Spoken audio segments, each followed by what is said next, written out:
নমস্কার সবাইকে। এই দেখো আজকে দিনটা শুরু হয়েছে বড় মার পুজো দিয়ে। দেখো কত বিশাল লাইন পড়েছে। আমরা সেই লাইন দিতে দিতে সেই স্বপ্নবীথি পার্ক ছাড়িয়ে পেছনের যে গঙ্গার ঘাটটা সেইখান থেকে আমরা লাইন দিতে দিতে আর কি বড় মার ওখানে যাচ্ছি। যেহেতু এখন পৌষ মাস তাই জন্য ওখানে খুব লাইন পড়েছে। আর এই দেখো সবার মানসিক ছিল, এই দেখো সবাই দণ্ডি কেটে কেটে পুজো দিচ্ছে। খুবই লাইন পড়েছিল।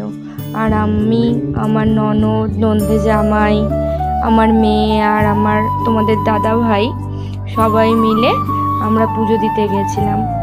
আমার যেহেতু অপারেশন হয়েছিল তোমরা সবাই জানো, তা আমার মেয়ে ওই জন্য মানসিক করেছিল যে মা তুমি ভালো হয়ে গেলে আমরা বড় মার কাছে পুজো দিতে যাব। তাই জন্য দেখো আমার মেয়ে ডালা হাতে নিয়ে দাঁড়িয়ে রয়েছে যে ওই দেবে, কিন্তু ওখানে এত ভিড়, ও বাচ্চা মানুষ তো তাই দিতে পারছিল না। আর আমরা একদম পেছনে পড়ে গেছিলাম। তোমরা লোকটা শুধু দেখো কতটা ভিড়। আর এই যে তোমাদের বড় মার দর্শন করিয়ে দিলাম। সবাইকে ভালো রেখো বড় মা, আর তুমিও ভালো থেকো। এই দেখো প্রচণ্ড ভিড়। তোমরা এই পৌষ মাসে যারা পুজো দিতে যাবে অবশ্যই হাতে টাইম নিয়ে যাবে, কারণ ওখানে প্রচণ্ড ভিড়, রাস্তাঘাটের অবস্থাও খুব খারাপ।